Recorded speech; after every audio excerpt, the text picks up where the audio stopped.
Bismillahirrahmanirrahim. Assalamualaikum warahmatullahi wabarakatuh. Alhamdulillahi ala ihsani wa syukru lahu ala taufiqihi wa amtinani. Wa asyhadu an la ilaha illallah wahdahu la syarika lahu ta'ziman li sya'ni. Wa asyhadu anna Muhammadan abduhu wa rasuluhu da'ila ridwani. Allahumma salli alaihi wa ala alihi wa ashabihi wa ikhwani. Hadirin dan hadirat yang dirahmati Allah Subhanahu wa taala, kita masuk pada kaidah ke 48 ya. Tinggal kaidah 3 kaidah 48, 49 dan 50. Kaidah 48 terkait dengan seorang hendaknya konsen dengan amal yang Allah berikan kepadanya ya. Karena kita tahu bahwasanya amal soleh banyak, tidak semua orang bisa menguasai banyak amal soleh. Terkadang Allah memberikan dia anugerah pada sebagian amal soleh, maka hendaknya dia konsentrasi pada amal yang paling bermanfaat yang mungkin untuk bisa dia lakukan. Allah berfirman dalam surat Al-Baqarah ayat 60, kata Allah Subhanahu wa taala, "Qad alima kullu unasin masyrabahum."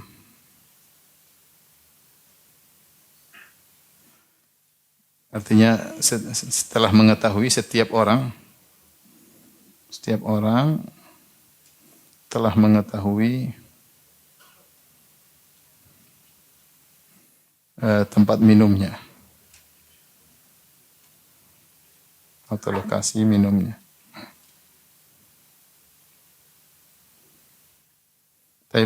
Ayat ini surat Al-Baqarah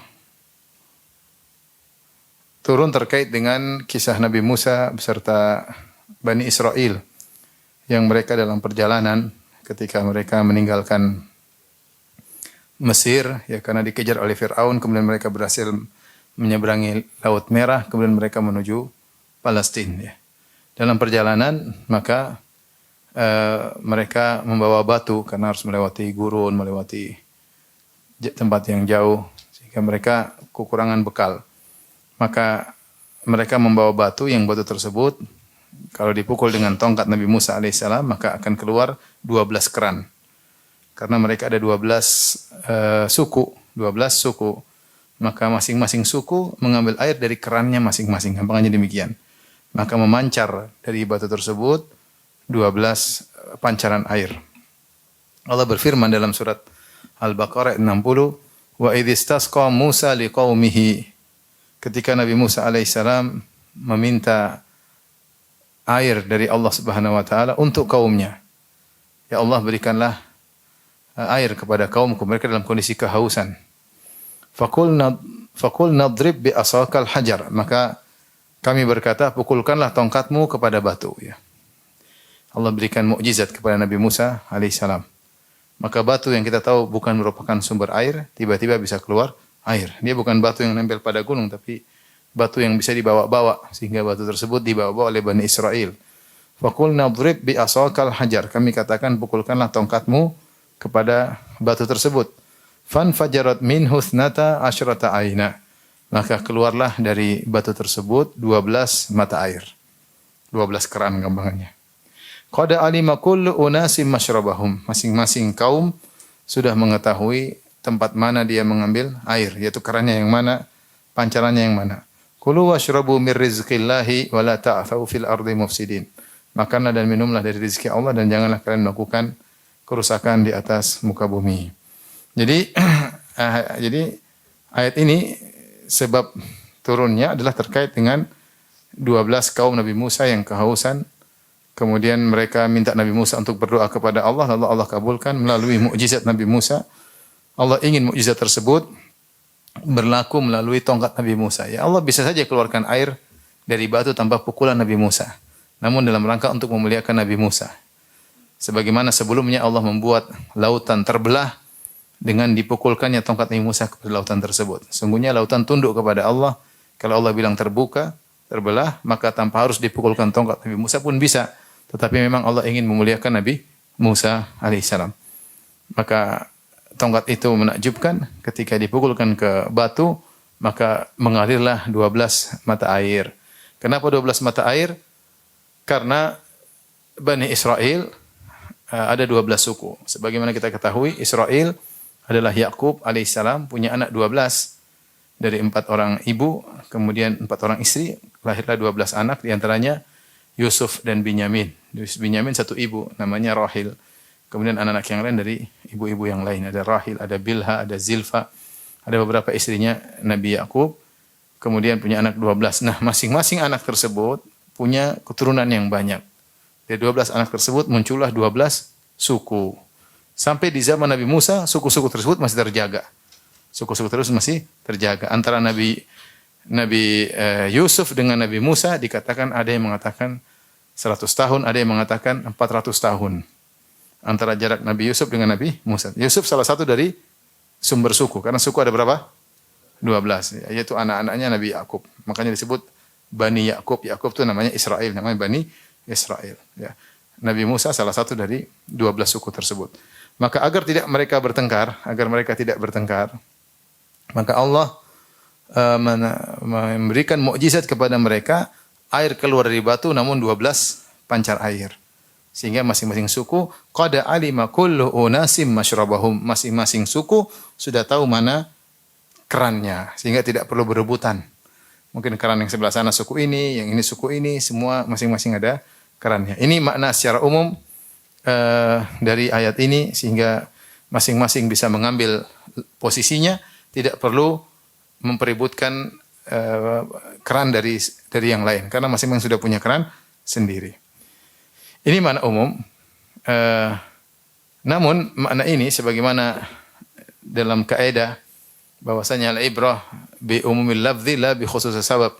Bahwasanya dalam tafsir yang menjadi patokan adalah keumuman lafal, bukan sebab dari kejadian sebab turunnya ayat tersebut. Ayat ini umum mengatakan masing-masing sudah tahu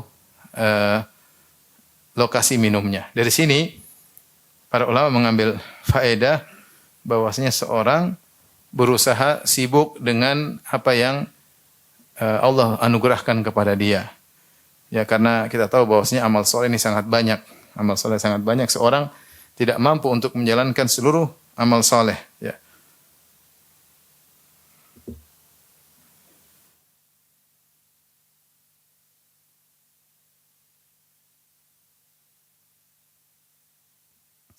Semirip ayat ini dalam surat Al-Isra, Allah Subhanahu wa taala berfirman dalam surat ayat 84, kata Allah Subhanahu wa taala, "Qul kullu ya'malu ala syakilatihi." Semirip dengan ini firman Allah, "Qul kullun ya'malu ala syakilatihi." Ini dalam surat 17 ayat 84. Kata Allah Subhanahu wa taala, katakanlah tiap-tiap orang berbuat menurut kondisinya masing-masing. Ya, katakanlah masing-masing berbuat, beramal sesuai dengan kondisinya.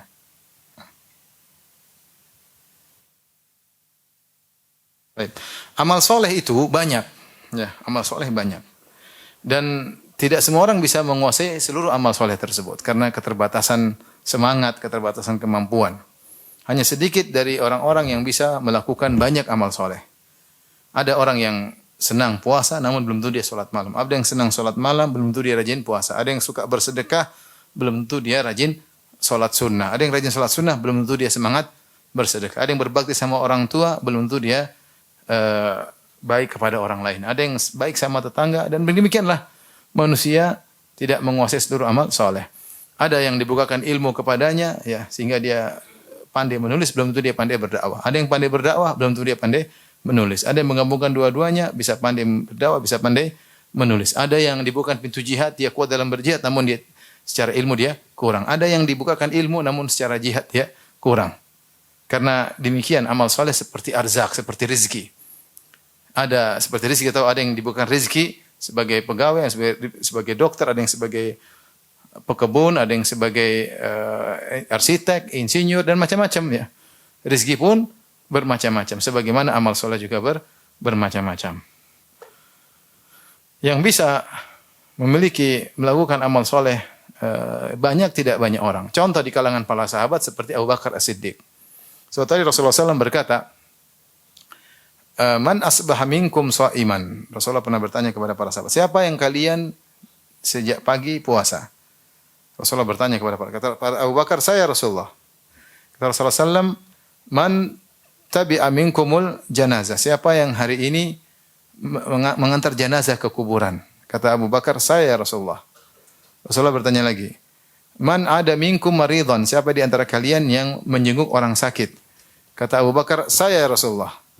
Sahabat yang lain diam. Kata Abu Bakar, saya. Rasulullah SAW bertanya lagi, man at'ama minkum al-yawma miskinan. Siapa di antara kalian yang beri makan kepada fakir miskin hari ini? Kata Abu Bakar, saya.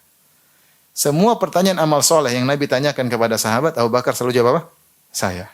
Maka Rasulullah SAW berkata, majtama'na fimri'in illa dakhalal jannah. Tidaklah amal-amal soleh ini, memberi makan kepada fakir miskin, berpuasa, kemudian menjenguk orang sakit, melayat jenazah, kecuali dia masuk surga. Artinya apa? Tidak semua sahabat seperti itu. Ya, sampai Abu Bakar, Rasulullah berkata, ada orang, kata Rasulullah kepada Abu Bakar, ada orang yang dipanggil dari seluruh pintu-pintu surga. Maka Abu Bakar bilang, haruskah ada orang dipanggil dari seluruh pintu surga? Kata Nabi, iya, saya harap engkau termasuk orang tersebut. Jadi dia dipanggil dari segala pintu kebajikan, dari pintu puasa dipanggil, pintu sholat dipanggil, karena Abu Bakar melakukan segala macam apa? Kebaikan. Tentu tidak seperti kita. Coba saya tanya sekarang, siapa yang tadi pagi puasa? Mungkin ada, malu angkat tangannya. Hari Kamis kan. Yang kedua, siapa yang tadi pagi kasih makan orang miskin?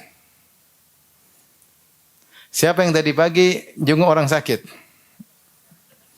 Siapa yang tadi pagi ngantar jenazah? Siapa yang tadi pagi puasa? Saya, Ustaz. Kenapa? Enggak ada makanan. Siapa yang tadi pagi kasih makan orang miskin? Saya, Ustaz, kasih makan istri miskin. Siapa yang jenguk orang sakit? Saya, Ustaz. Siapa? Anak saya sakit. Di rumahnya enggak keluar-keluar. Siapa yang ngantar jenazah? Saya, Ustaz. Mertua saya mati, alhamdulillah. Jadi yang bisa melakukan amal soleh banyak nggak banyak orang. Di antaranya Abu Bakar As-Siddiq radhiyallahu taala anhu. Dan di antara para ulama yang terkenal melakukan seluruh amal soleh adalah Ibnu Mubarak. Ibnu Mubarak rahimahullahu taala. Beliau adalah ahli hadis, beliau ahli tafsir, beliau ahli ibadah, beliau ahli salat malam, beliau ahli jihad. Beliau sangat dermawan. Terkumpul pada beliau banyak keutamaan, dan ini jarang dimiliki oleh seseorang. Biasanya seorang diberi satu kelebihan, dia kurang dari sisi yang lain. Demikianlah Allah bagi-bagi amal soleh seperti bagi rezeki. Taib. Oleh karenanya,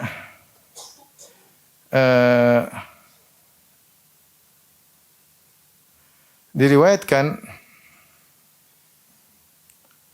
oleh Ibnu Abdul Bar dalam kitabnya Tamhid, bahwasanya ada seorang ahli ibadah menasihati Imam Malik. Imam Malik kan dia dakwah, dia menulis kitab Al-Muwatta tentang hadis-hadis Nabi, dan dia punya kajian di Masjid Nabawi.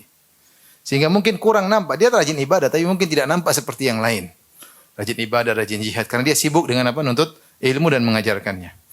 Maka ada seorang bernama Abdullah bin Abdul Aziz Al-Amri Al-Abid, ahli ibadah. Kataba ilal Imam Malik, al-Imami Malik, yahudduhu ilal infirat wal amal. Maka dia nasihati Imam Malik untuk suka bersendirian dan suka beramal. Jangan selalu pengajian-pengajian. Sekali-sekali berkhalwat sama Allah dan lebih banyak beramal soleh. Mungkin dia tidak melihat Imam Malik rajin ibadah. Imam Malik mungkin rajin ibadah tapi dalam rumah kita enggak tahu kan. Intinya dia menasihati Imam Malik untuk lebih rajin beribadah. Wa yarghabu bihi anil ijtima' ilaihi fil ilm. Dan dia menasihati jangan terlalu sering sampaikan apa? Ilmu ya. Kau juga harus beribadah, kau harus begini. Nasihat baik. Dia kirim surat, kirim ke Imam Malik, nasihati Imam Malik. Imam Malik ini siapa? Gurunya Imam Syafi'i. Maka Imam Malik ya memberi jawaban kepada orang ini, Abdullah bin Abdul Aziz Al-Amri. Dia mengatakan dengan jawaban yang indah, "Innallaha qasamal a'mala kama qasamal arzaq." Kata Imam Malik, sungguhnya Allah itu membagi amal-amal soleh sebagaimana Allah membagi rizki. Rizki macam-macam. Farubba rajulin futiha lahu fi salati wa lam yuftah lahu fi shaum. Sebagaimana kita tahu orang ada yang dibuat ahli dalam arsitek namun dia tidak ahli dalam masak-masak. Ada yang ahli masak-masak tapi ternyata enggak bisa bikin apa-apa, enggak bisa bikin lemari. Ada yang ahli listrik namun enggak bisa jadi tukang misalnya. Orang beda-beda. Ya. Ada yang ternyata ahli medis, namun ternyata yang lainnya nggak bisa ya. Seperti itu. Orang mencari rezeki dengan berbagai macam cara. Ada jadi kerja dokter, ada jadi petani, ada jadi pegawai, ada jadi tukang kebun, ada macam-macam. Ada jadi insinyur, ya. Demikian juga amal. Kata Imam Malik, "Farubba rajulun futiha lahu fis salati wa lam yuftah lahu fis shaum." Betapa banyak orang dibukakan bagi dia pintu amal salat namun tidak dibukakan pintu puasa. Dia rajin salat. Kalau tanya salat jangan tanya, salat malam selalu. Salat duha selalu salat. Salat qabliyah ba'diyah selalu tidak. Tapi puasa dia kurang. Berarti Allah bukakan bagi dia pintu salat, tidak dibukakan pintu puasa. Wa akhar futiha lahu fis shadaqah wa lam yuftah lahu fis siyam. Sebaliknya ada orang juga model lain yang Allah bukakan bagi dia pintu sedekah. Dia sedekah sangat mudah. Sedekah sana, sedekah sini. Tapi kalau suruh puasa dia berat. Sehingga dia tidak begitu tertarik dalam puasa. Dia lebih senang apa? Bersedekah. Kecenderungannya kepada sedekah. Sesuai dengan kondisinya. Mungkin dia uangnya banyak, rezekinya banyak. Sehingga dia lebih mudah untuk bersedekah daripada disuruh puasa. Wa akharu futiha lahu fil jihad wa lam yuftah lahu fis salat. Sebaliknya ada orang yang Allah bukakan bagi dia pintu jihad. Dia semangat sekali berjihad. Perang sana, perang sini. Tapi salat dia malas-malasan. Tidak begitu rajin. Kemudian wa nasrul ilm wa ta'limihi min afdal wa nasrul ilmi wa ta'limuhu min afdal a'malil bir. Ketahuilah Imam Malik mengatakan, menyebarkan ilmu dan mengajarkannya termasuk amalan kebajikan yang paling besar. Wa qad raditu bima fatahallahu li fihi min dzalik. Aku ridha. Allah bukakan aku pintu ilmu. Aku ridha. Aku senang dengan pintu ilmu ini. Wa ma adhunnu ma ana fihi biduni ma anta fi. Dan menurut saya tidak menyangka apa yang Allah bukakan bagiku lebih buruk daripada yang Allah bukakan untukmu. Mungkin kau rajin berjihad. Belum tentu apa yang Allah bukakan kepadaku lebih di bawah daripada yang Allah bukakan kepadamu. Arju an yakuna kilana ala khair. Aku berharap kita berdua sama-sama dalam kebaikan. Wa yajibu ala kulli wahidin minna an yarda bima qasama lahu. Dan wajib bagi kita masing-masing untuk ridha dengan apa yang Allah bukakan baginya. Wassalam. Assalamualaikum. Ini jawaban surat dari Imam Malik. Jadi Malik menjelaskan, engkau berjihad, oke, bagus. Tetapi saya juga dibukakan pintu apa? Ilmu. Dan apa yang Allah bukakan pintu kepadaku, belum tentu lebih buruk daripada yang Allah bukakan di bawah derajat daripada yang Allah bukakan untukmu. Ya. Sebagaimana rezeki, kalau Allah kasih rezeki sesuatu, kita ridha dengan bagian Allah Subhanahu wa taala. Nah, ini dalil bahwasanya amal soleh tidak dikuasai seluruhnya oleh seseorang. Makanya jika seorang dibukakan oleh Allah pintu ibadah dan dia diberi kemudahan oleh Allah, maka dia fokus di situ. Bukan berarti dia meninggalkan ibadah yang lain, tapi dia fokus. Ada orang dibukakan pintu sedekah terus. Tapi yang lain juga dia tata ibadahnya pelan-pelan. Sambil tapi ada yang Allah bukakan, maka dia fokus ke situ, konsentrasi. Kenapa? Karena dia diberi kemudahan ke situ. Ya, maka jangan dia terlalu berangan-angan kepada yang lain sementara dia bukan ahlinya di situ. Dia ahli sedekah, ya sudah sedekah full. Ada orang dimudahkan puasa sama enggak puasa seperti sama saja. Ya sudah puasa terus saja. Puasa Senin Kamis atau puasa Daud, dia merasa kuat, enggak ada letih, enggak ada apa, santai aja. Udah, Allah bukan pintu puasa, puasa aja, apa susahnya? Tinggal puasa karena kau mudah. Sebagian orang susah untuk apa? Puasa. Sebagian orang mudah untuk puasa, bukan. Ada yang dimudahkan salat malam. Mudah sekali dia bangun malam. Ada yang susah bangun malam, tidur sampai azan, menjelang qomat baru bangun. Bangun tengah malam susah, berat sekali. Ada orang seperti itu modelnya, kalau sudah tidur berat. Jangan dia paksakan, dia enggak mampu, sudah cari yang lain, mungkin dia dibukakan pintu pahala yang lain. Maka seorang berusaha mencari suatu pintu amal soleh yang dia bisa menyibukkan dirinya di situ, konsen di situ, sehingga Allah memberikan keberkahan baginya. Itu maksud kaidah ini. Jangan terlalu sibuk buka banyak pintu kebaikan sementara kau sendiri tidak bisa konsen pada itu semua. Kenapa? Karena Allah Subhanahu wa taala menyukai kalau suatu perbuatan amal profesional. Kata Nabi sallallahu alaihi wasallam, "Innallaha yuhibbu idza amila ahadukum amalan an yutqinahu." Allah suka jika seorang sudah melakukan suatu amal soleh dia profesional. Dia profesional. Nah, kalau kita dalam sedekah kita bagus, profesional dalam sedekah.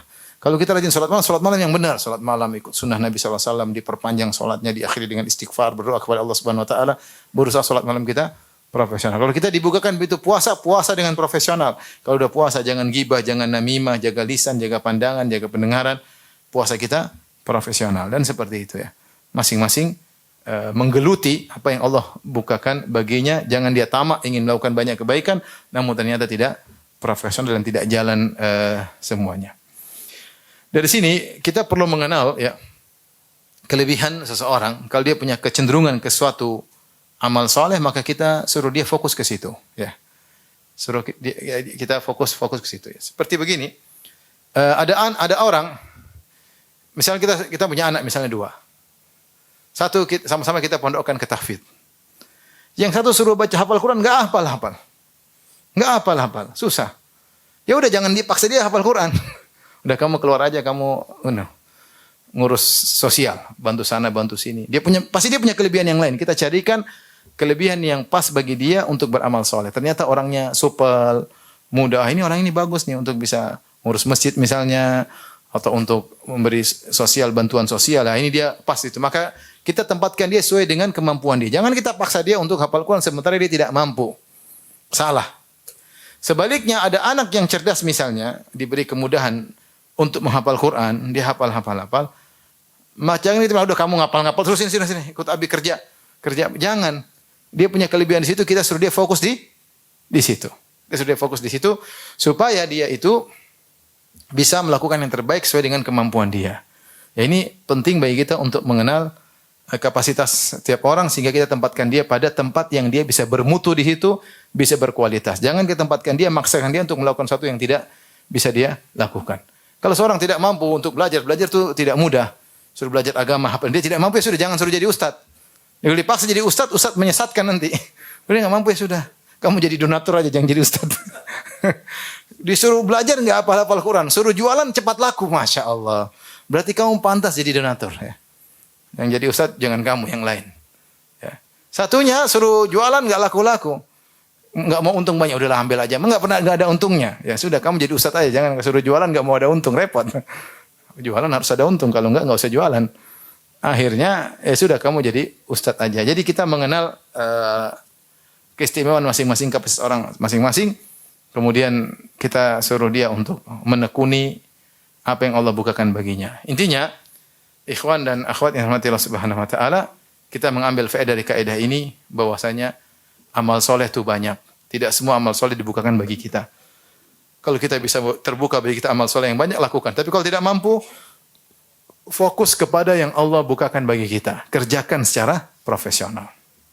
Ya, saya enggak mampu untuk ngajar misalnya, tapi saya mampu untuk membuka relasi, sudah kerjakan dengan profesional ya. Yang bisa kita lakukan. Saya tidak mampu jadi ustadz, saya jadi panitia, ya sudah, jadi panitia ya. Seperti saya pernah ketemu sama seorang, bapaknya jadi panitia pengajian. Saya ketemu aneh, saya bilang, kamu cita-citamu apa? Jadi panitia, seperti Abi. Cita-citanya dia apa? Jadi panitia. Mungkin lihat bapaknya giat apa, dia sedang pengen jadi panitia seperti apa? Abinya, nah apa? Tidak harus jadi ustadznya. Kalau semua jadi ustadz, siapa jadi panitianya? Kalau semua jadi ustadz, siapa jadi donaturnya?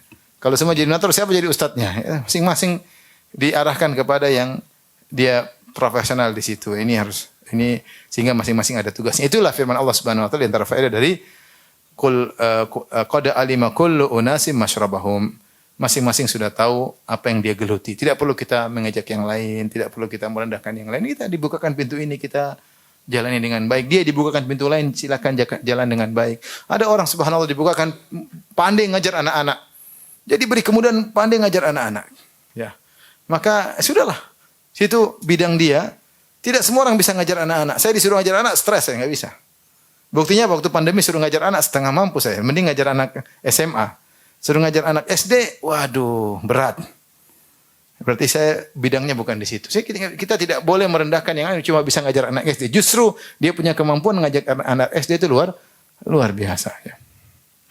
Demikian juga kita kalau bidang ilmu. Kita lihat ternyata ustaz-ustaz punya, masing-masing punya kelebihan. Ada yang dibukakan pintu misalnya, dia ahli ekonomi. Ada yang misalnya ahli keluarga, ada yang ahli akidah, ada yang ahli tafsir. Ya udah masing-masing. Tidak bisa kita menguasai semua, mustahil. Kita ini siapa? Menguasai semua bidang ilmu agama enggak mampu atau kita enggak mampu. Mau baca literatur enggak mampu, waktu kita enggak cukup, umur kita enggak cukup. Maka mustahil kita menguasai seluruh bidang ilmu agama. Dan ternyata memang demikian, masing-masing punya spesialis. Kita dapati sebagian ustaz spesialis dalam masalah ekonomi Islam, sebagian ustaz spesialis misalnya dalam sirah, sebagian ustaz spesialis dalam masalah tafsir, sebagian ustaz spesialis dalam masalah akidah, ada yang masalah keluarga, ada yang masalah kewanitaan, ada yang masalah suami-suami, ahli dalam menasihati suami ada. Ya udah, masing-masing dibukakan. Kita bisa ikut nimbrung tapi tetap masing-masing kita punya spesifikasi. Baik, kita masuk pada kaidah berikutnya. Kaidah berikutnya diambil dari firman Allah Subhanahu wa taala, "Fas'alu ahla dzikri in kuntum la ta'lamun."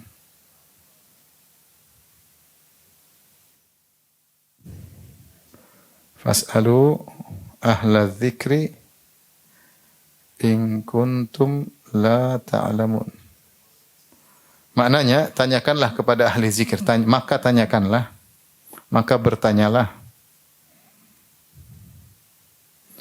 kepada ahli zikir jika kalian tidak mengetahui, tidak tahu. Ya, kalau tidak tahu maka bertanyalah. Ayat ini disebutkan dalam dua surat ya. Pertama adalah Quran surat An-Nahl ayat surat 16 ayat 43 44.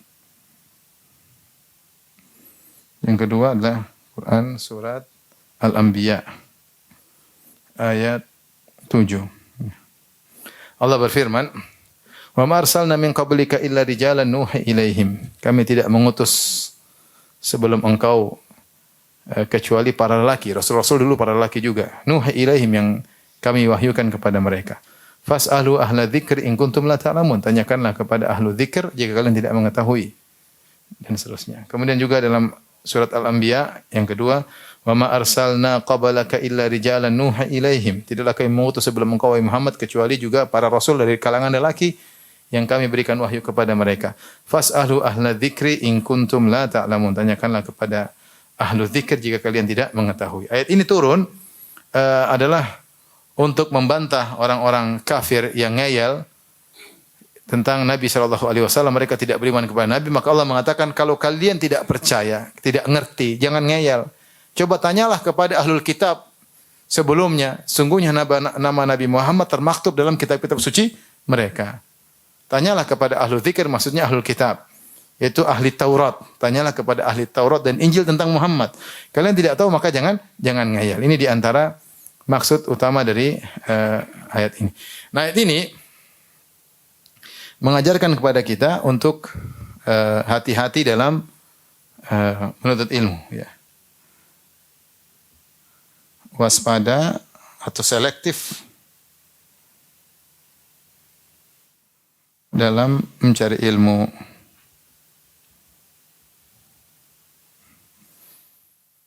Baik. Ayat ini menunjukkan apa? Faedah. Yang pertama, bahwasanya dalam dunia ini, di masyarakat, ada yang bertanya dan ada yang ditanya.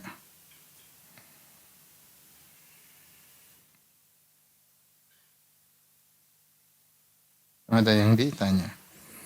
Yang bertanya orang awam yang tidak tahu. Yang ditanya siapa? Para ulama. Ini dalil bahwasanya tidak semua orang harus jadi ulama.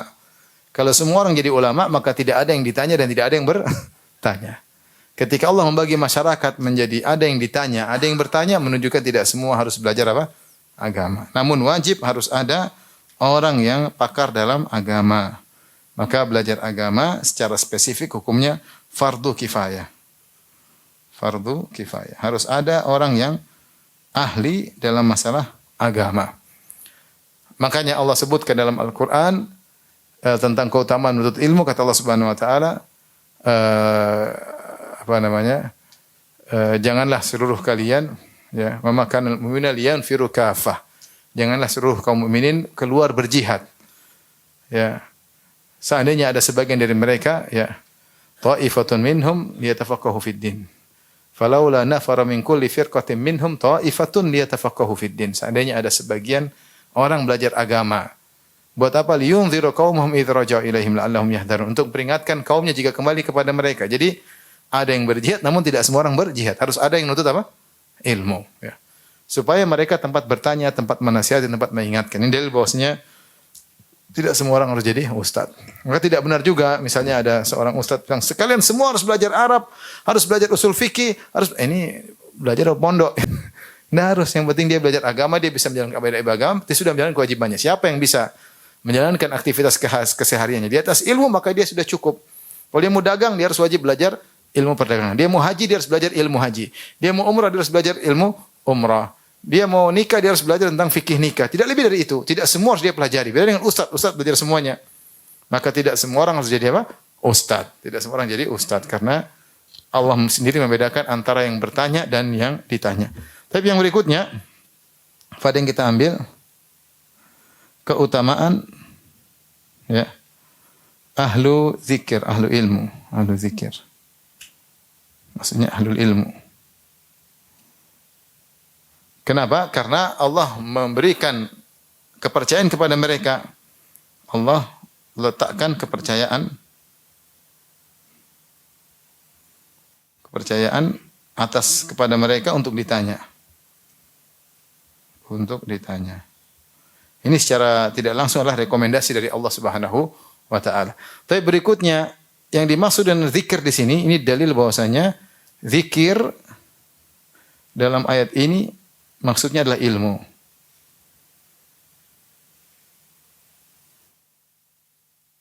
Adalah ilmu ya. Karena bukan maksud Allah bertanyalah kepada tukang zikir yang zikir di masjid subhanallah subhanallah, dia tidak punya ilmu. Yang dimaksud zikirnya adalah apa?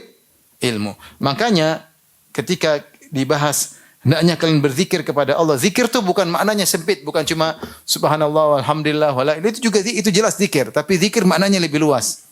Di antara makna zikir adalah ilmu. Kita belajar ilmu Allah, berarti kita ingat Allah atau tidak? Kita ingat Allah, kita baca ayat-ayat, kita pahami maknanya, kita baca Al-Quran, kita mempelajari syariat Allah, itu zikir.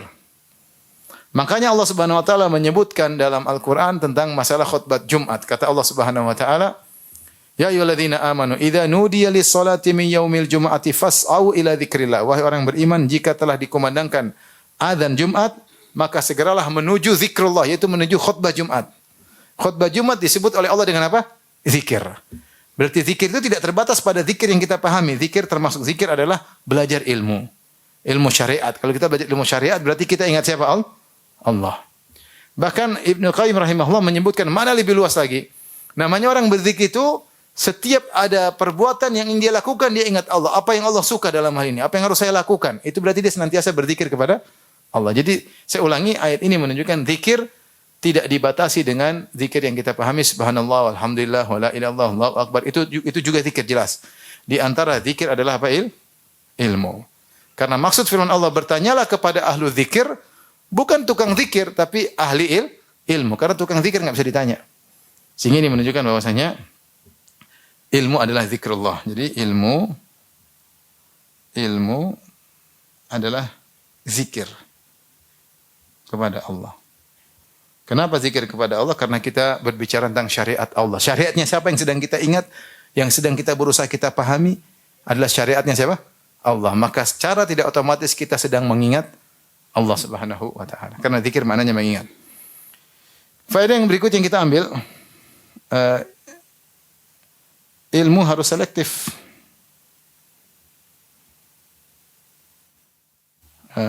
Harus selektif dalam mencari yang ditanya.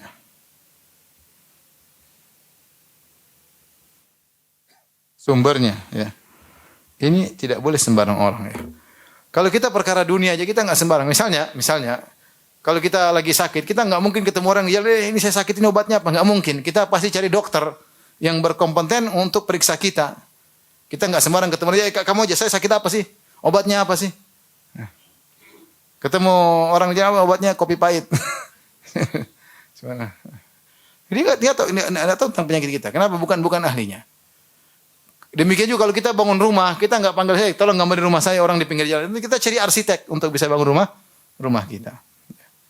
Kalau kita mau ngajarin anak kita ilmu dunia, misalnya matematika, kita sembarang ketemu orang di jalan suruh ngajar matematika. Kita cari orang yang ahli dalam bidang matematika.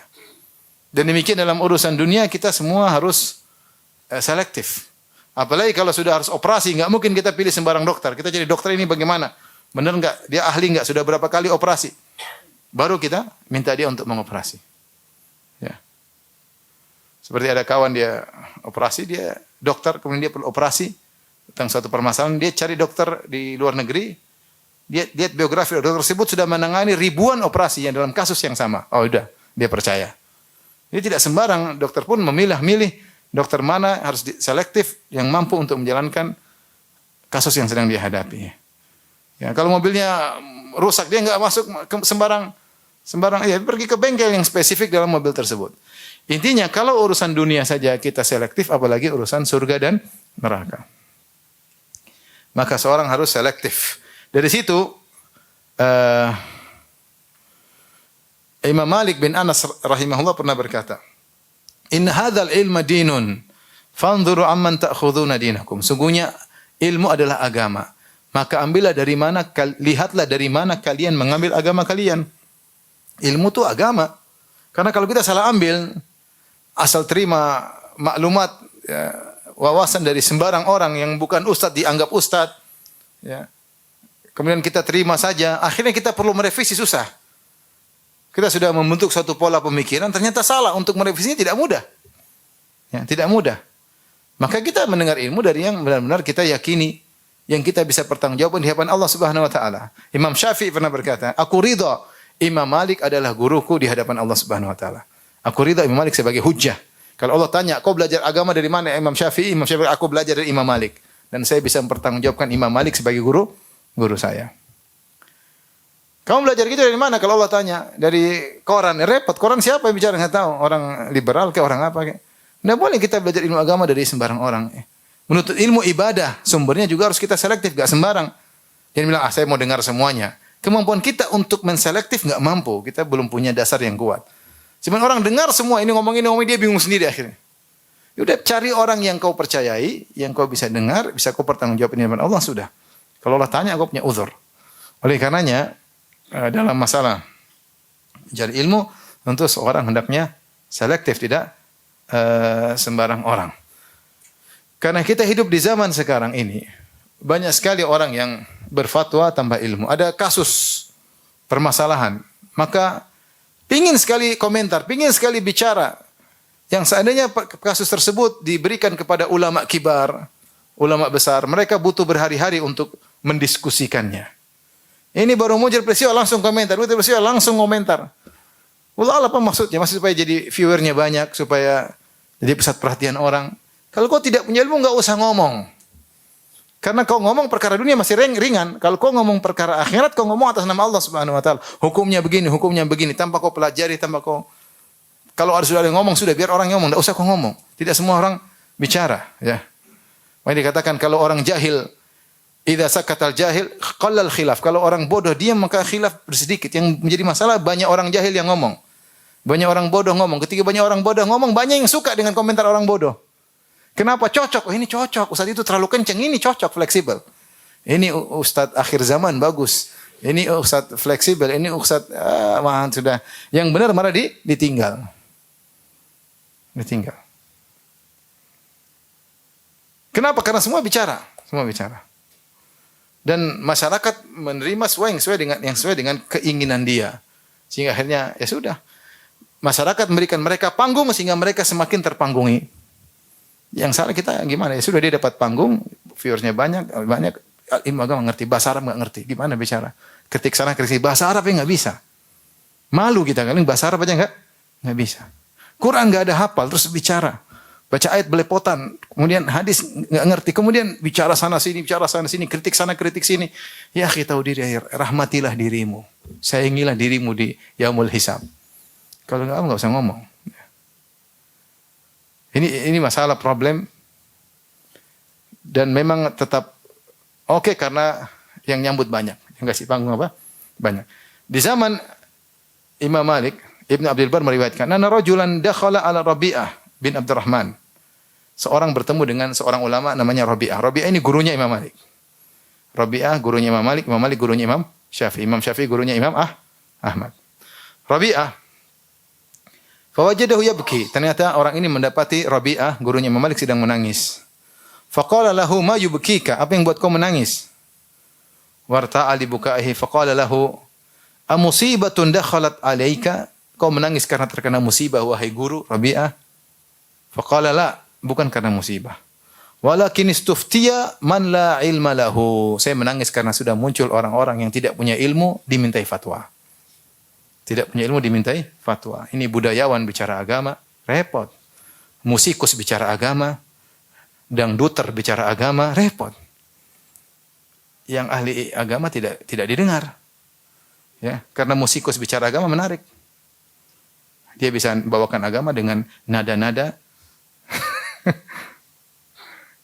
Artis bicara agama, repot. Ya. Pelawak bicara agama, menarik, orang senang. Konten lawakannya ngawur, bertentangan dengan agama, kadang menghina agama, masyarakat mana bisa menilai. Senang-senang aja. Rabi'ah menangis, kenapa? Laqad istuftiya man la ilma lahu. Ada orang yang tidak berilmu dimintai fatwa. Bicara tentang masalah ini, masalah anu. Wa dhahara fil islami amrun azim. Dan telah nampak muncul Islam perkara yang berat. Qala Rabi'ah, kemudian Rabi'ah berkata, sang guru, wala ba'du man yuftiha huna ahaqqu bisijni minas surraq. Kata dia, sungguh sebagian orang yang berfatwa sekarang tanpa ilmu lebih utama dipenjarakan daripada para pencuri. Karena dia tahu bahwasanya ilmu agama itu bukan perkara sepele. Kau berbicara tentang agama berbicara atas nama Allah Subhanahu wa taala. Tidak sembarang bicara, tidak sembarang ngoceh. Agama ini adalah warisan para rasul. Ya, bukan seenaknya hawa nafsu musikus berbicara, dangduter berbicara, apalagi artis ngomong agama, ini mengerikan. Berkata Allamah Ibnu Hamdan Al-Harrani, Allamah Ibnu Hamdan mengomentari kisah ini, dia berkata, "Fa kaifa law ra'a Rabi'ah zamanana?" Bagaimana kalau Rabi'ah, gurunya Imam Malik, mendapati zaman kita sekarang ini. Wa iqdam man la ilma indahu 'alal futya. Di zaman kita betapa banyak orang tidak punya ilmu, nekat untuk berfatwa. Ma'aqillati khibratihi wa su'i siratihi wa syu'mi sariratihi. Padahal pengalaman tentang ilmu sedikit, perjalanan hidupnya juga buruk, ya. Kemudian sisi dalamnya juga buruk. Wa innama qasduhu as-sum'ah war riya. Tapi tujuan dia berfatwa adalah sum'ah dan riya, ingin segera jadi pusat perhatian, ingin menjadi buah bibir setiap pada masalah dia yang komentar awal. Ini tujuannya adalah riya, bukan untuk kemaslahatan umat, tapi untuk segera berbicara.